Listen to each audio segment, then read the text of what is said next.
Nagpa-first PMS ako nung May 14. Tapos may nadiscovery ako na hindi ko in-expect. Yung battery health reading ko 100%.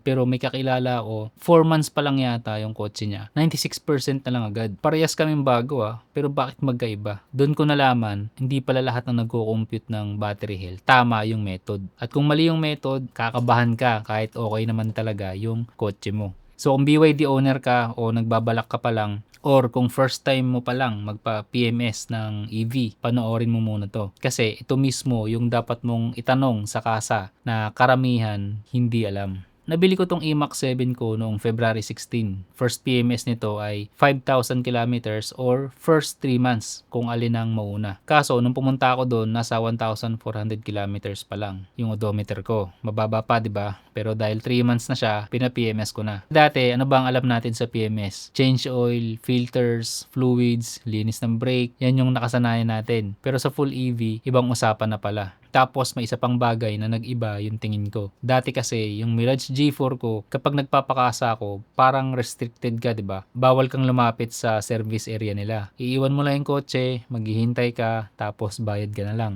Gets ko naman yung stigma sa kasa dito sa atin. Pagkasa, mahal, mabagal, tapos hindi mo pa alam kung ano talaga ginagawa sa unit mo. Sa BYD Balintawak, iba siya sa inaakala ko. Hindi ko sinasabing perfecto sila, pero mas transparent yung experience ko dun. Pwede mo makita yung kotse mo habang ginagawa. Basta nasa safe area ka. Para sa akin, malaking bagay yun. Kasi kung gumastos ka ng more than 1 million sa sasakyan, normal lang, gusto mo makita kung anong ginagawa nila, di ba? Tapos, mabilis lang gawin. Yung dating mga traditional cars, sobrang tagal at sobrang mahal pa. Dito, wala pang 1 or 2 oras, tapos na. Bago natin ituloy, kahit like button, malaking tulong na sa algorithm at channel yan. Okay, balik tayo dun sa battery health na 100% versus 96%. Sa unit ko, after first PMS, ang lumabas 100%.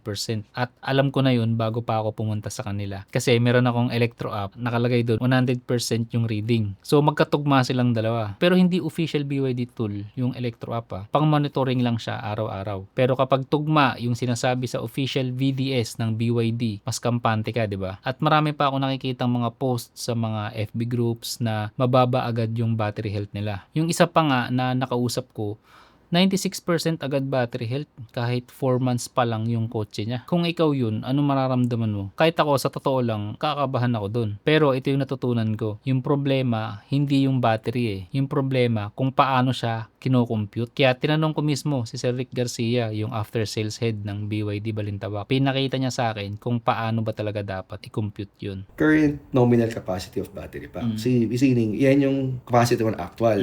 So, 173. Current nominal. Makikita mo yung factory. Current na, ayun, factory capacity. 173. 173, divide mo, 100%. 100. Ngayon, pag itong kinuha mo talaga, yung isa, Mali talaga. So, yun ang problema ko. Itong ni-discuss sa amin, na-compute namin. So, yun yung tamang formula. Simple lang pala. Kunin mo yung current nominal capacity ng battery mo, divide mo sa factory capacity. Yan yung totoong battery health. Yung madalas kasing ginagawa ng mga ibang kasa, hindi ko nilahata yung iba lang. Pag nakuha na nila yung reading dun sa VTS device nila, ang kinukuha nila dun is yung accumulated discharge capacity. Dinidivide nila sa accumulated charge capacity. Tapos, multiply mo lang sa 100. Hindi pala ganun yun. At hindi ko to basta-basta sinasabi May mga research, may mga industry source na ganun din ang method. Ilalagay ko sa description box para makita mo mismo. Wala akong gawa-gawa dito. Hindi ibig sabihin nito, sinasadya nilang magkamali. Yung pag-compute ng battery health, wala pa talagang isang fixed na standard sa buong industry. Hindi lang dito sa Pilipinas kahit sa mga research, ginagawa pa lang yung standard. So, hindi to tungkol kung sinong kasa ang mali mag-compute. Tungkol to sa kung bakit kailangan mong marunong magtanong. Kasi akala ko nga dati, lalabas agad yung battery health dun sa scanner nila. Yung parang sa mga ibang cellphone natin, punta ka lang dun sa battery health, andun na yung percentage. Or kung naka Tesla cars ka, meron din dun. Sa BYD, hindi pala. May data silang kailangan sa VDS, tapos manual nila itong i-compute. So kung manual dapat,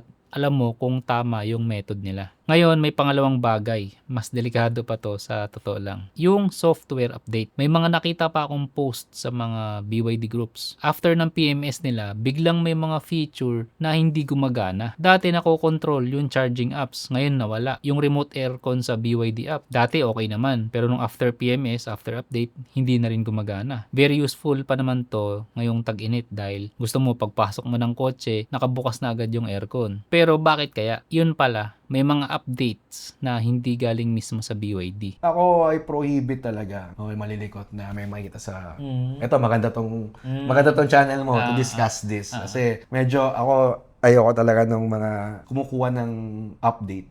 Sa iba. Alam niyo yan, sa Telegram. Sabihin ko na. So, yung mga nakikita nyo sa Telegram, like global update, ganyan. So, okay, pagpasok mo gagana yan.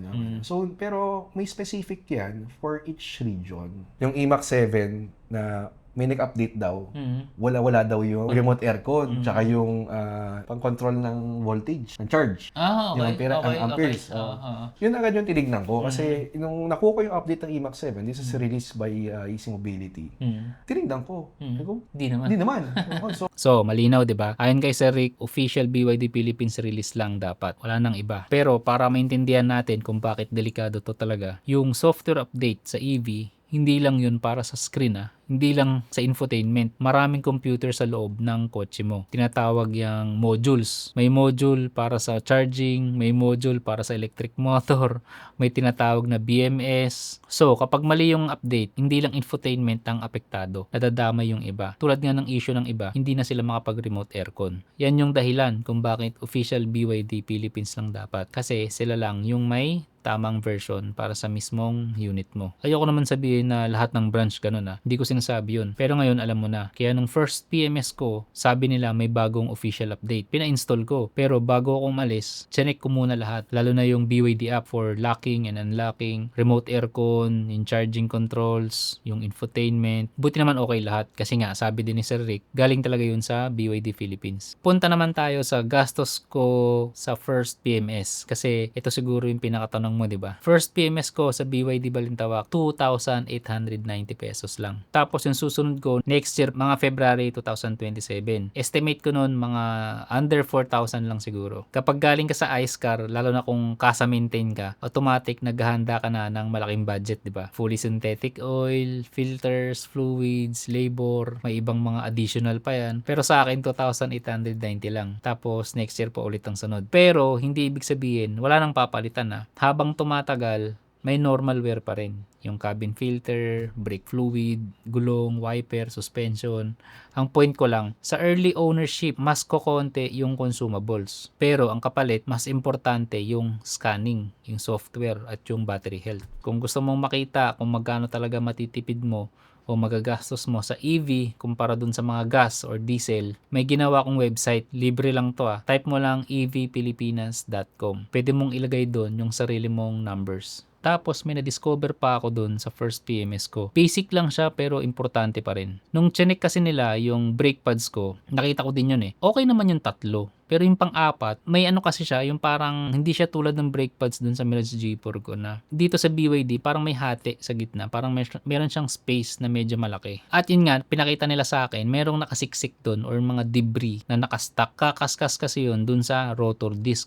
At pwedeng masira agad. At mahal yung pyesa ng rotor disc Kaya yun, pinalinis, tinanggal, talagang nila parang inano ng flat screw para lang matanggal yung nakasiksik na mga bato o debris doon. Ito yung checklist ko kung BYD owner ka or plano mo palang kumuha ng BYD or kung first time mo palang magpa-PMS sa BYD. Una, tanungin mo kung nascan ba yung unit at kung may lumabas bang fault code. Pangalawa, may official BYD update ba? At galing ba talaga sa official BYD Philippines yan? Hindi kung saan-saan. Pangatlo, ito yung importante. Tanungin mo yung battery health. Ano yung resulta at paano nila kino-compute. Pang-apat, brake pads at tingnan mo rin yung ilalim. Kasi bihira lang yan naangat, di ba? Pang-lima, kung nag-update sila ng modules bago ka umalis, i-test mo muna lahat. Lalo na yung BYD app at yung infotainment. Ito yung gusto kong matandaan mo. Marami pa tayong nakasanayan galing sa gas cars. Kapag PMS, oil agad yan. Kapag kasa, mahal agad. Kapag EV, battery agad ang masisira. Pero after ng PMS ko dito sa BYD, nag-iba na yung tingin ko. Mabilis, hindi lang battery ang tinitingnan, nasusunod ba dapat yung process. Kasi kapag malinaw yan lahat sa'yo, kampante ka. Pero kapag malabo, kahit okay naman yung kotse mo, ikaw pa yung mawawalan ng peace of mind sa daan. Hindi ko sinasabing BYD ang bilhin mo. Hindi ko rin sinasabing pareho lahat ng BYD service center. Ang sinasabi ko lang, kung owner ka na, huwag kang maging passive owner. Hindi mo kailangan maging expert, pero kailangan mong maintindihan yung basic na mga tanong. So, kung first PMS mo pa lang, i-share mo to sa kakilala mong BYD owner at comment ka sa baba, saan ka nagpa-PMS? Magkano?